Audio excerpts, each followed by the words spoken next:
बिस्मिल्लाहिर्रहमानिर्रहीम। खातिन हज़रात, मैं हूँ अख्तर अब्बास और आप सबको मेरा सलाम पहुँचे। आज एक ऐसा मज़े का सवाल मेरे पास आया है कि अबीहा उनका नाम है और उन्होंने कहा कि मैं अपने शौहर को और अपने सास ससुर को माफ़ नहीं कर सकती और जो उन्होंने गलतियाँ की हुई हैं, अच्छा इनके लिहाज से अगर तराजू इनके हाथ में हो तो मैं सोच रहा था, आज 14 अगस्त है, तो 14 अगस्त से कुछ 70-80 साल पहले यानी 47 में जो सिखों ने गलतियां की थी, जो गलतियां हमने की थी, जो हमने की उन्होंने माफ़ कर दी, जो उन्होंने की हमने माफ़ कर दी। अब वो लाहौर आते हैं तो जाते हुए रोते हुए जाते हैं कि यार क्या कौम है ये, किस कदर मोहब्बत करते हैं, बिल भी नहीं लेते। जो उनके पुराने घर थे, उनके बाप दादा के परदादाओं के, जब वो आते हैं बाज़ घरों में लोगों ने उनको फ़ोन कर करके बुलाया कि आप आइए, आपका घर हमने प्रिजर्व करके रखा हुआ। वो कदम अंदर रखते हैं तो रोते हुए जाते हैं। अब आप सोचिए कि आप ज़ाहिर उस वक्त लड़ाई थी, जंग थी, आपस में पूरा मुल्क तकसीम हो रहा था, तो इधर से भी हुआ उधर से भी हुआ, तो उसके नतीजे में शुरू के सालों में बहुत ज़्यादा एक दूसरे पे गुस्सा भी था, बुग़्ज़ भी था। फिर बेटियां बहुत सारी कत्ल हुई और बहुत सारी बच्चियों की गुम हो गई, इज़्ज़तें ख़राब हुई। लेकिन वक्त ऐसी चीज़ है कि जो बहुत सारी चीज़ों पे मट्टी डाल देता है और तारीख़ यही हमें सिखाती है कि जो दुश्मन हैं वो दोस्त बन जाते हैं, जो दोस्त हैं वो दुश्मन बन जाते हैं। मैंने ज़िंदगी में ये देखा कि आपके लिए इम्पॉर्टेंट क्या चीज़ है। अगर आपके लिए पर्सन इम्पॉर्टेंट है तो फिर उसकी गलती अनइम्पॉर्टेंट होगी। अगर गलती इम्पॉर्टेंट है तो फिर अपने आप पर्सन गैरहम हो जाएगा। इसी तौर पे कौमें भी इसी तौर पे फैसले करती हैं। अगर आपके लिए गलतियाँ, आप सोचिए कि हमारी और इंडिया की तो दुश्मनी बहुत पुरानी नहीं है, चीन की और जापान की दुश्मनी तो बहुत ज़्यादा पुरानी है। और जापानियों ने, अब तो जापानी मासूम से, इनोसेंट से लगते हैं, इन्होंने जुल्म भी बड़े किए। यानी ये पुरानी अगर कहानियाँ पढ़ें जंग अज़ीम की तो लिटरली बंदे के रोंगटे खड़े हो जाते। तब ये ताकतवर थे, इनकी फ़ौज जाती थी और जैसे वो टेडी दल नहीं होता, रौनती जाती थी और फना कर जाती थी। और तो बस तकफिरुल्लाह, मैंने एक कहानी पढ़ी थी जिसमें कैदी थे और उसके जो सीने से बाल खींचे जाते थे और एक खातून वहाँ से गुज़रती होती थी और उसने वो देखा। अब इस वक्त कहानी सुनाने का वो नहीं है, लेकिन हुआ ये कि चीन और इन्हीं जापान से जो रोज़ाना फ़्लाइट जाती हैं बीजिंग की, इसका पुराना नाम पीकिंग है, तो भरी जाती हैं इंजीनियर्स की, एग्जीक्यूटिव्स की, फिनांसर की, जो उनके कंसल्टेंट हैं उनकी, किन की, जापानियों की, जो पुरानी दुश्मनी भूल के चीन के साथ इस वक्त अलाइंड है। तो चीन वालों ने जापानियों के मुजालिम को ज़िंदा रखने के लिए एक म्यूज़ियम बना दिया। कई साल पुरानी बात है।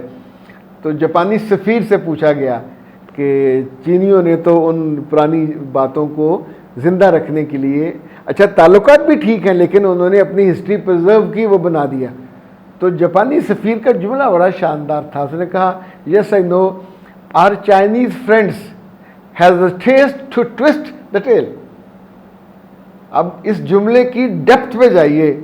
उसने कोई गुस्सा नहीं किया, उनको बुरा वाला नहीं कहा। उन्होंने कहा हाँ, हमारे जो चाइनीज़ दोस्त हैं वो हमारी कमज़ोरी की जो दुम है उसको ट्विस्ट करने की इनको वो है सहूलत या एबिलिटी। यानी उसने एक नई कंट्रोवर्सी नहीं क्रिएट की, यानी उसको मज़ाह में लेके आगे चले गए। ख़ानदानों में अगर ये बात कहीं माँओं को समझ आ जाए, मियों को समझ आ जाए, बेटे और बेटियों को समझ आ जाए, जितने भी ये लोग कहते हैं ना मैं उसको माफ़ नहीं कर सकता, ये बहुत शिरकिया जुमला है, बहुत तौहीन आमेज़ जुमला। हाउ डेयर, तुम हो क्या चीज़ जो किसी को कहो कि मैं माफ़ नहीं कर सकता। मेरा रब इंसानों को बदतरीन बड़े से बड़े गुनाहों पे माफ़ न सिर्फ माफ़ करता है, माफ़ी का ऐलान करता है और बताता है कि आखिरी सांस से पहले पहले मैं माफ़ी देता हूँ। और साथ ये भी बताता है, उसका रसूल सल्लल्लाहु अलैहि वसल्लम भी बताते हैं कि अल्लाह को माफ़ी मांग कर वापस आने वाले बहुत पसंद हैं। اور میں نے ایک حدیث پڑھی, اللہ معاف کرے, کہ اگر دنیا میں لوگ معافی مانگنے والے نہ ہوتے, اللہ پوری اس امت کو الٹا کے مار دیتا, نئی امت پیدا کر دیتا جو غلطیاں کرتے, معافی مانگتے. معافی مانگنا سرنڈر کرنا ہے, معافی مانگنا اپنی نادانی کا, اپنی کمزوری کا اعتراف ہے, اور اس کو رب کہنا کہ سر مجھ سے ہو گئی غلطی, معاف فرما دیجئے. ایسے ہی خاندان میں جو بڑے ہوتے ہیں بندہ, ان سے جو رشتے آپ کے کلوز ہوتے ہیں, ان سے جب کبھی معافی مانگنی ہو, انسان چھوٹا نہیں ہوتا لیکن اس سے وہ رشتہ بچ جاتا ہے. آپ اللہ کے سامنے کھڑے ہو جائیں, بس ہو گئی, اس کو گستاخی کہتے ہیں. تو گستاخی کی کوئی معافی نہیں ہوتی. معافی ہوتی آنکھیں جھکی ہوئی ہوں, ندامت ہو, اور جب آپ بات کریں تو آپ کے جملے اس میں سے بھی ندامت کا اظہار ہو. تو یاد رکھیے گا اصول, پرسن اہم ہو, رشتہ اہم ہو, تو پھر آپ اس کو کھوئیے گا مت, اس کو بچا لیجیے. اور اگر آپ کے لیے اس کی غلطی, اس کی کمی کوتاہی, اس کا گناہ وہ اہم ہے, پھر اس کو سجا کے اپنے ڈرائنگ روم میں, اپنے دل کے اوتاق میں رکھ لیں بڑا سارا, ہر وقت اس کے آگے وہ دھونی رما کے جیسے اس پہ پوجا کرتے ہیں اس پہ چڑھاوے چڑھائیے. نہ رشتہ بچے گا, نہ وہ بندہ بچے گا. یہ زندگی چل ہی نہیں سکتی. اور یہ زیادہ جو بات لازم ہے وہ خواتین کے لیے ہے کہ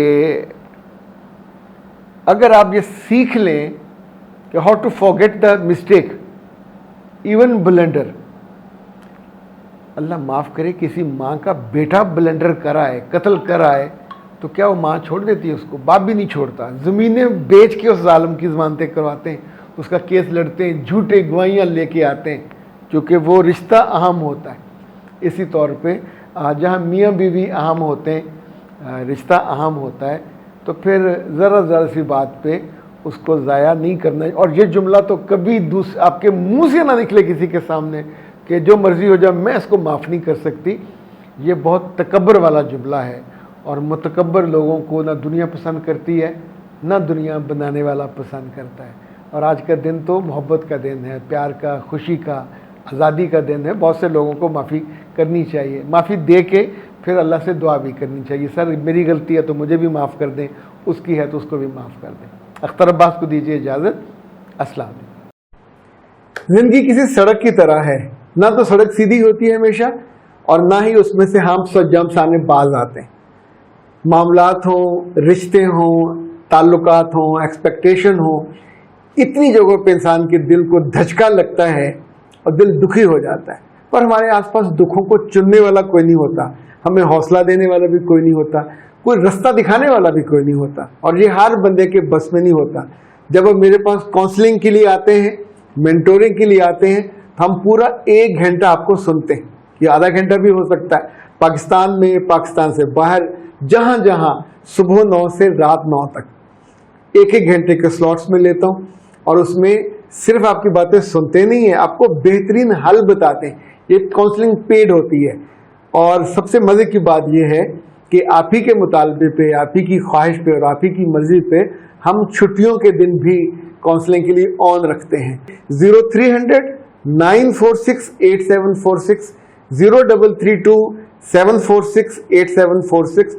پاکستان میں ہو یا پاکستان سے باہر, ضرور رابطہ کیجیے گا تاکہ آپ کے دکھوں کو ہم محبت کی چمٹی سے ایسے کر کے اٹھا سکیں اور آپ کو راستہ بتا سکیں, تاکہ آپ کی زندگی کا سفر آسان, سہل, خوشگوار اور بہت اچھا ہو.